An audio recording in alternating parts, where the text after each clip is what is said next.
Richard Lee Haynes Jr., who went by the nickname Cody, was born in Littleton, Colorado to Lisa and Donnie and Richard Haynes Sr. on April 16, 1993. By 1999, Cody's parents were no longer together and Cody was living with his mother in Florida.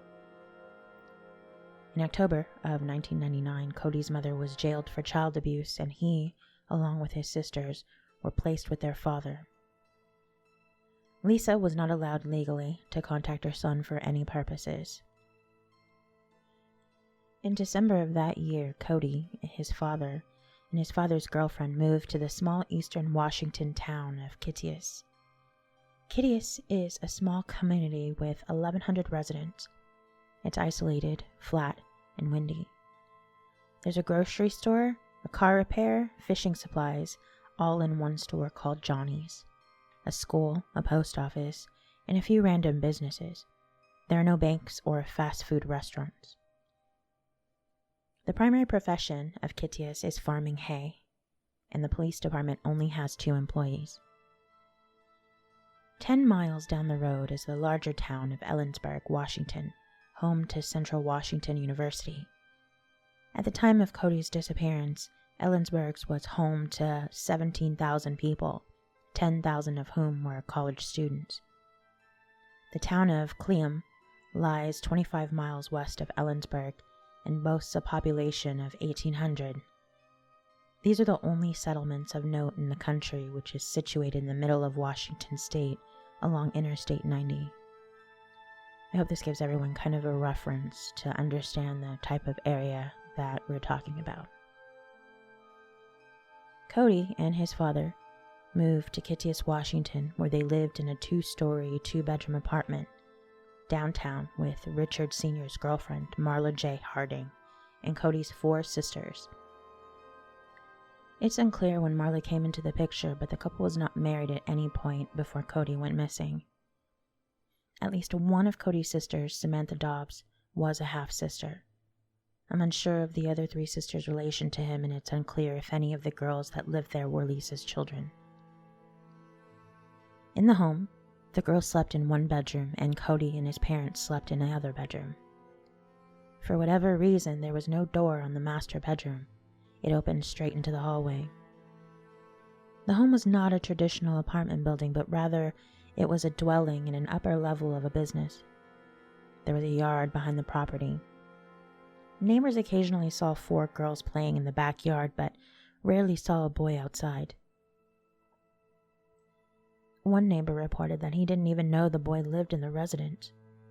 Thinking he knew every child in town, Police Chief Steve Dunham of Kittias was also surprised to hear that there was a little boy that lived just blocks away from the police station, because he didn't even know or recognize Cody.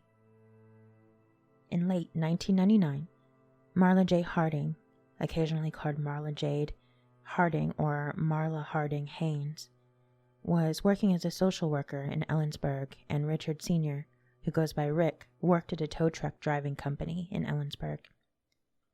In 2001, Cody went to school in Kittias, where the CPS was called for child neglect, physical, and mental abuse. Cody was pulled out of school and began going to a school in Ellensburg. In 2002, another CPS call was made for similar reasons. Both reports were taken, but the file was closed without Rick ever losing his children. At some point, neighbors of the family reported that they saw children outside in the winter without shoes or coats, but it's unclear when this was reported. According to her own LinkedIn, Marla was fired in 2003. Court records from early 2004 show that Marla Harding was fired from her job due to misconduct, and she was unable to receive unemployment due to those circumstances of her dismissal. It doesn't appear that Marla got another job after this. On September 11th, 2004, at around 8 p.m., Cody was asked to do the dishes by his stepmother while his father was at work. Cody refused, and Harding made the boy sit at the table for 4 hours as punishment. At around midnight, he was sent to his room to continue his punishment. Around this time was the last time Cody's sisters ever saw him. Cody's father returned from work around 12 a.m. but left at 2:30 a.m. to go look for car parts. At this point, in the early morning, one neighbor reported that Rick's van was running in the backyard. The van was pulled up to the shed, and the noise from the car starting up had woken up the neighbor's baby, which is why she remembered the incident. The next morning, Cody's sisters awoke to a ring of chairs around the master bedroom doorway. A note on the chairs that said Cody's sisters were to stay away from Cody's room because he was grounded and had to stay in there for a while. The girls were allowed to watch movies all day, but they never saw Cody. At 4 p.m., Rick returned from his journey for car parts full 14 hours after he left. He and Marla checked on Cody between 4 and 5 p.m. on September 12th for the first time, only to find that he was gone. At 6:30 p.m., they called the police to report that Cody had run away from home. Rick suggested to the police that Cody may have run away to see his mother in Florida. Authorities found Cody's bike and a bag of clothes hidden in a shed behind the home, so they were suspicious of the runaway theory. Rick wouldn't allow his daughters to be questioned either.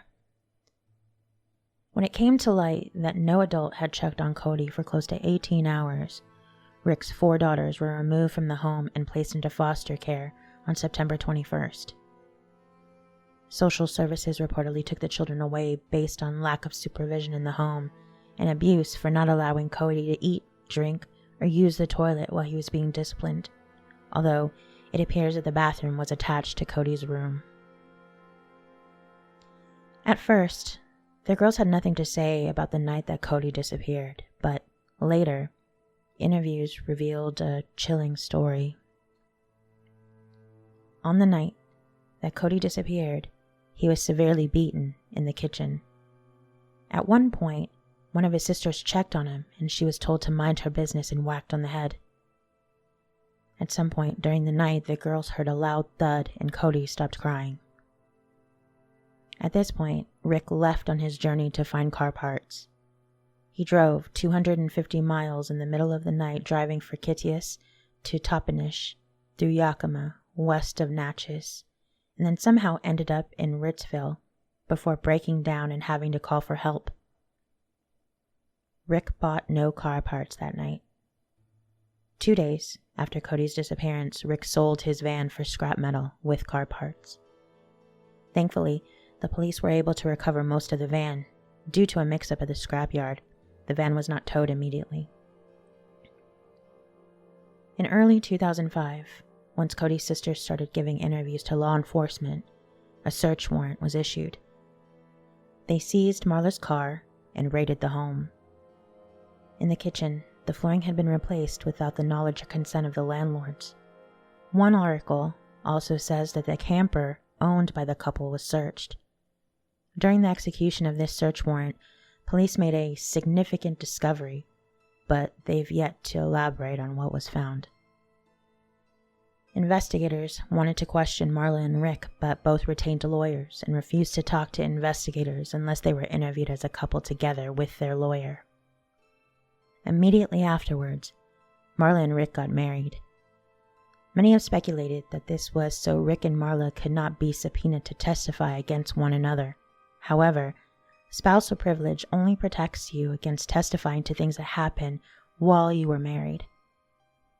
The couple split soon after their shotgun wedding. In October 2005, Kitius police handed over the investigation to the FBI, who still has jurisdiction to this day. Neither Marla or Rick ever joined the searches for Cody. They've never attended vigils for his safe return or spoken to law enforcement or the media, except to yell, "Cody's not dead," and "vigils are for dead people," when followed around by news outlets.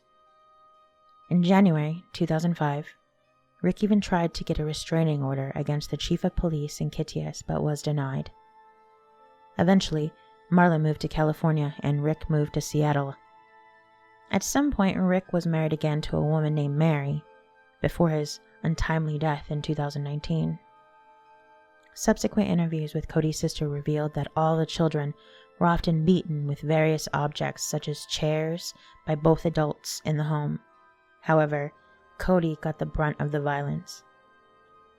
Sometimes the siblings were hit with a bucket between the legs so that they wouldn't get the floor dirty if they wet themselves. Additionally, according to Cody's sisters, Rick never visited them in foster care after they were removed from the home. Cody's sisters, cousin, mother, grandparents, teachers, neighbors all continued to look for Cody and hold vigils for him. Searches for him have been made numerous times with nothing found but animal bones and unrelated clothing. Recent searches have turned up no sign of Cody, and no trace of him has ever been found.